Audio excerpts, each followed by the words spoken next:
ایک خانہ بدوش چرواہے نے ایسی سلطنت کی بنیاد ڈالی جو 3 براعظموں یورپ، ایشیا اور افریقہ تک پھیلی ہوئی تھی۔ 400 خیموں پر مشتمل چھوٹی سی بستی کو بنجاروں کی طرح یہاں سے وہاں منتقل کرتے کرتے اس نے اتنی بڑی سلطنت بنائی جس میں ہزاروں بڑے بڑے شہر آباد تھے۔ اپنے عروج پر یہ سلطنت 2 کروڑ مربع کلومیٹر رقبے پر پھیلی ہوئی تھی۔ 1921 میں جب یہ سلطنت ٹوٹی تو اس کے رقبے میں سے کئی ممالک دنیا کے نقشے پر ابھرے۔ اس شخص کا نام ارطغرل غازی تھا۔ اس کے آباء و اجداد کئی ہزار سالوں سے خراسان میں خانہ بدوشوں کی طرح گھوم پھر رہے تھے، لیکن اس پر ایک ایسا وقت بھی آیا جب وہ چنگیز خان کی فوج کے ہاتھوں مارے جانے کے ڈر سے اپنے محبوب وطن خراسان کو چھوڑنے پر مجبور ہو گیا۔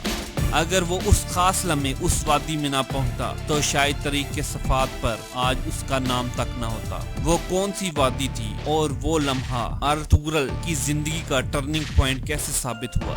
2015 میں 21 اور 22 فروری کی درمیانی رات کو ایک فوج کے 100 ٹینکوں نے شام کے علاقے میں 100 کلومیٹر اندر جا کر ایک مشن آپریشن شاہ فرات انجام دیا۔ اس آپریشن کا 1227 میں فرات میں ڈوبنے والے شخص سے کیا تعلق تھا؟ کس نے ایک علاقے کی طرف 500 تاجر بھیجے جو اس علاقے کے لاکھوں لوگوں کی تقدیر کا فیصلہ کرنے والے تھے؟ آپ یہ سب کچھ جانیں گے حقائق کی دنیا میں۔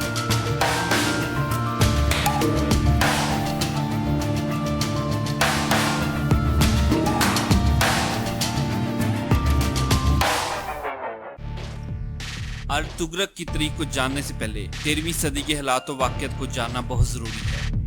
چین کی جن ڈائنیسٹی سے جنگ کے دوران 1218 میں چنگیز خان نے 500 مسلمان تاجروں پر مشتمل ایک قافلہ 23 لاکھ مربع کلومیٹر پر پھیلی ہوئی مسلم سلطنت خوارزم میں تجارت کی غرض سے بھیجا۔ جب یہ قافلہ سلطنت خوارزم کے سرحدی شہر اترار میں پہنچا تو وہاں کے گورنر نے انہیں منگولوں کا جاسوس سمجھ کر گرفتار کر لیا۔ چنگیز خان نے 3 سفیروں کا وفد شاہ خوارزم شاہ علاؤالدین محمد کے پاس اس مطالبے کے ساتھ بھیجا کہ اس کے 500 تاجر اور اترار شہر کا گورنر بھی ان کے حوالے کیا جائے۔ اس وفد میں ایک مسلمان اور 2 منگول سفیر شامل تھے۔ شاہ خوارزم نے چنگیز خان کو جواب 2 منگول سفیروں کے سر منڈوا کر اور مسلمان سفیر کا سر کاٹ کر دیا۔ اب جواب دینے کی باری چنگیز خان کی تھی، جس کا علم شاہ خوارزم کو بھی ہو گیا تھا، لیکن ان دونوں کے درمیان 3000 کلومیٹر لمبا فلک بوس پہاڑی سلسلہ حائل تھا جو پورا سال برف سے ڈھکا رہتا تھا۔ بس صرف ایک ایسا 40 کلومیٹر لمبا راستہ تھا جسے تاجر صدیوں سے چین سے وسطی ایشیائی ممالک افریقہ اور یورپ تک ریشم کی تجارت کے لیے استعمال کر رہے تھے۔ وہ تھا زنگیرین گیٹ۔ چنگیز خان نے خوارزم پر حملہ کرنے کے لیے فوج اکٹھا کرنا شروع کر دی۔ دوسری طرف سلطان علاؤالدین محمد نے اپنی فوج کو زنگیرین گیٹ پر کھڑا کر دیا، کیونکہ سلطان کے جرنیلوں کے مطابق اس تنگ راستے پر چنگیز خان کی فوج کو ہرانا بہت آسان تھا اور صرف اسی راستے سے چنگیز خان کی فوج ریاست خوارزم میں داخل ہو سکتی تھی۔ 1219 میں سلطان علاؤالدین محمد اس راستے پر شکار کی طاق میں نظریں گڑائے بیٹھا تھا۔ اس کا انتظار طویل ہوتا جا رہا تھا۔ پھر اچانک سلطان کو ایسی خبر ملی جو بظاہر ناممکن معلوم ہوتی تھی۔ اب شکاری خود شکار بن چکا تھا۔ چنگیز خان کی فوج سلطنت خوارزم میں پہنچ چکی تھی، وہ بھی ایک ایسے راستے سے جس کے بارے میں تصور بھی نہیں کیا جا سکتا۔ چنگیز خان کی فوج نے تیان شان کے بلند و بالا پہاڑوں کو سردیوں میں عبور کیا جب یہاں ہر طرف 5 فٹ برف پڑی ہوتی ہے، اور سلطنت خوارزم کی زرخیز وادی فرگانہ پر قبضہ کر لیا۔ اب سلطان خود سرحدی حدود کے ساتھ لگ چکا تھا۔ مرکزی علاقوں میں چنگیز خان کی فوج گھوم رہی تھی۔ ایک اور فوجی ٹکڑی التائی کے پہاڑوں سے اتری اور اترار شہر پر ٹوٹ پڑی۔ کئی ماہ محاصرے کے بعد قلعے کی دیواروں کے اندر سے ایک شخص نے چنگیز خان کی فوج کے لیے دروازے کھول دیے۔ چنگیز خان نے اترار شہر کے گورنر سمیت تمام انسانوں کو قتل کروا دیا۔ اس کے بعد چنگیز خان نے اپنی فوج کو 2,98,000 مربع کلومیٹر پر پھیلے ہوئے صحرائے کیزلکم سے گزارا اور بخارا شہر کو بغیر پتہ چلے اس کے دروازے پر جا کھڑا ہوا۔ کچھ دنوں میں شہر فتح کر کے پورے شہر کو آگ لگا دی گئی۔ یہی حال سمرقند کا ہوا۔ شاہ علاؤدین محمد کیسپین سی کے ایک جزیرے کی طرف فرار ہو گیا اور اتنی بڑی ریاست کے اچانک چھن جانے کے صدمے کی وجہ سے دسمبر 1220 میں فوت ہو گیا۔ 1221 کے موسم بہار میں چنگیز خان پورے خراسان کے لیے خزاں ثابت ہوا۔ اس کے سامنے جو شہر، جو بستی، جو قبیلہ آتا وہ انہیں تباہ و برباد کر دیتا تھا۔ بہت سے قبیلوں نے خراسان سے بھاگ کر جان بچائی۔ ان قبیلوں میں ایک خانہ بدوش قبیلہ کائی بھی تھا۔ اس کے سردار کا نام سلمان شاہ تھا۔ جہاں وافر پانی، جانوروں کے لیے چارہ اور سازگار موسم ملتا، یہ قبیلہ وہاں ٹھہر جاتا۔ لیکن اب اس قبیلے کو جلد از جلد خراسان سے فرار ہونا تھا، کیونکہ مسئلہ زندگی اور موت کا تھا۔ 1227 میں سلمان شاہ نے اپنے قبیلے کے ساتھ اناطولیہ کی طرف ہجرت کی۔ اناطولیہ کبھی بہت طاقتور سلجوق ریاست کا حصہ تھا، لیکن اب یہ ریاست دم توڑ چکی تھی۔ صرف تھوڑے سے علاقے پر سلجوقوں کا قبضہ تھا، جسے سلجوق سلطنت روم کہا جاتا تھا۔ دریائے فرات کو عبور کرتے وقت سلمان شاہ دریا کی تیز لہروں کی نظر ہو گیا۔ قبائلی رواج کے مطابق نیا سردار ارطغرل کو بنا دیا گیا۔ وہ کافی ذہین اور بہادر شخص تھا۔ وہ ابن عربی کی تعلیمات سے بہت متاثر تھا۔ ارطغرل غازی 400 خیموں پر مشتمل اپنے قبیلے کو پرخطر راستوں سے گزارتا ہوا آخر کار سلجوق سلطنت روم کی حدود میں ایک وادی میں جا پہنچا۔ اس وقت کوئی نہیں جانتا تھا کہ اسی وادی میں ایسا واقعہ پیش آئے گا جو آنے والے وقت میں 600 سال تک قائم رہنے والی سلطنت عثمانیہ کی بنیاد بنے گا۔ اس وادی میں ارطغرل نے دو فوجوں کو آپس میں لڑتے ہوئے دیکھا۔ ایک فوج تعداد میں زیادہ تھی جو اپنے سے کمزور فوج کو گھیرے ہوئے تھی۔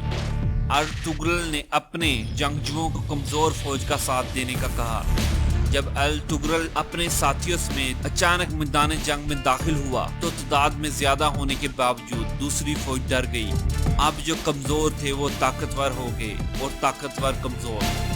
ارطغرل کی وجہ سے ہاری ہوئی فوج جیت گئی۔ انجانے میں ارطغرل نے سلجوق سلطان علاؤدین کیقوباد کی فوج کی مدد کی تھی۔ سلطان علاؤدین کیقوباد نے ارطغرل کی اس بہادری کے نام کے طور پر اسے رومی سلطنت کے ساتھ لگنے والی جگیر کراسا داغ دے دی۔